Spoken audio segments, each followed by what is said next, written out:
अस्सलाम वालेकुम दोस्तों 50-60 की दहाई में एक शख्स को बड़ा गुमान था अपनी ताकत पर, अपनी हुक्मरानी पर। उसका यह ख्याल था कि ये हुक्मरानी, ये ताकत कहीं नहीं जाएगी। लेकिन वक़्त आया, वक़्त ने साबित किया कि नहीं। यहया साहब का दौर आया, उनको भी बड़ा गुमान था, बड़े उनके किस्से मशहूर थे और बड़ा उन्होंने जुल्म की इंतहा की थी अवाम पर। आखिर में कौन जीता, ये आप तारीख उठा के देख लें। फिर ज़िया साहब आए, कोड़े बरसाए गए लोगों पर, बड़े बड़े दावे किए गए। आखिर में हड्डियां तक, जिस्म के हिस्से ढूंढ ढूंढ कर ज़िया साहब को पहचाना गया। और जीत किन की हुई? जीत तारीख बता रही है कि किन की हुई। फिर मुशर्रफ साहब आए। मुशर्रफ साहब का कहना था कि ये वर्दी मेरी खाल है, कि मतलब कोई इसको नहीं उतार सकता। वर्दी उतारना ऐसे है जैसे मेरे जिस्म से खाल को उधेड़ कर निकाला जाए। तो दोस्तों, तारीख गवाह है कि उस खाल को उधेड़ कर ही निकाला गया। इन लोगों के मुंह से जो निकलता था वो आइन था, जो निकलता था वो कानून था। मैं आज की बात कर रहा हूँ। चौधरी परवेज़ इलाही को अदालत ने रिहा किया और ये भी हुक्म दिया कि कोई पुलिस, कोई FIA, कोई नैब, कोई किसी किस्म का इदारा परवेज़ इलाही को दोबारा गिरफ्तार नहीं कर सकता। लेकिन वही वहमो गुमान जो कि पहले लोगों को था कि मेरे पास ताकत है, मेरे पास पावर है, मैं जो कहता हूँ वो कानून है, जो दुनिया का कानून है वो मेरे पाँव की जूती के बराबर है। परवेज़ इलाही को फिर गिरफ्तार किया गया और अदालत को खुलेआम मैसेज दिया गया कि आपका हुक्म हमारे पाँव के नीचे। लेकिन परवेज़ इलाही को गिरफ्तार इस तरह किया गया जिस तरह के किसी जानवर से डील किया जाता है। कि ये गैर इंसानी सलूक पाकिस्तान की तारीख में पहली बार ऐसे देखा गया है कि किसी 70 से 72 साल के बूढ़े को किस तरह दोनों टांगों से खींचकर गाड़ी से निकाला गया हो और अदालत के हुक्म की धज्जियां उड़ाई गई हो। आप वीडियो में देख सकते हैं कि किस तरह सिविल कपड़ों में लोग कहते हैं कि वो इस्लामाबाद पुलिस है, FIA के कहने पर वो गिरफ्तार करने आई है। लेकिन अदालत ने किसी भी महकमे को, किसी भी इदारे को मना किया था।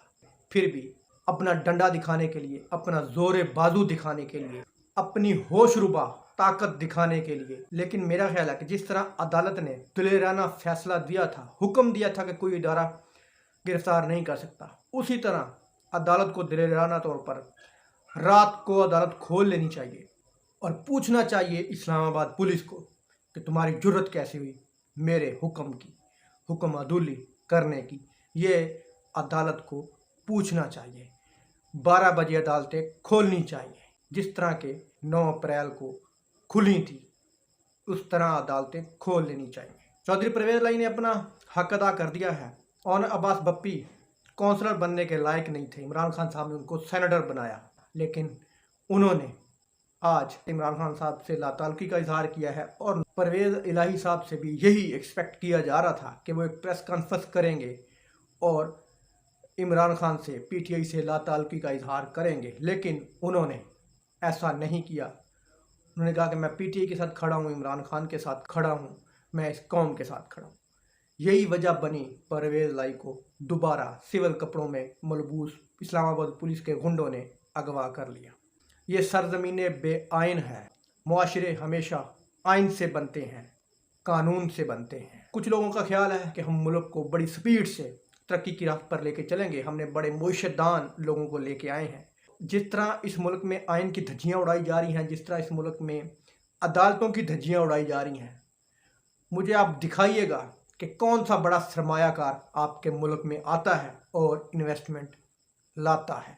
ये जो ख्वाब है, ये ख्वाब ही रहेगा कि कोई इस तरह के दौर में, इस तरह की हुकूमत में आपके मुल्क में कोई इन्वेस्टर आएगा। इमरान खान साहब की रास्ते की रुकावट दूर हो चुकी है। इलेक्शन कमिश्नर साहब ने आज खुद ऐलान कर दिया कि जनाब हम 15 दिन पहले इलेक्शन करवाने के लिए तैयार हैं। अगली खबर यह है कि इमरान खान साहब ने एक लिस्ट जारी की है कल अपने वकला के ज़रिए और अपनी बहन के ज़रिए। उन्होंने बता दिया कि फ़लाँ जगह पर एक लिस्ट मिलेगी, उसमें कोर कमेटी के कौन मेंबरान हैं उनका नाम लिखा हुआ है اور उन लोगों के नाम लिखे हुए हैं जिन लोगों को टिकट जारी किए जाएंगे। उसकी ये जिम्मेदारी है कि वो कोर कमेटी के उन 5 मेंबरान का ऐलान करेंगे और वो 5 मेंबरान उस लिस्ट में बताए गए तमाम लोगों को टिकट इशू करेंगे। तो कप्तान कोई बड़ी प्लानिंग सोच कर बैठा है। दोस्तों, उम्मीद है आपको ये वीडियो इन्फॉर्मेटिव लगी होगी। अल्लाह हाफिज़।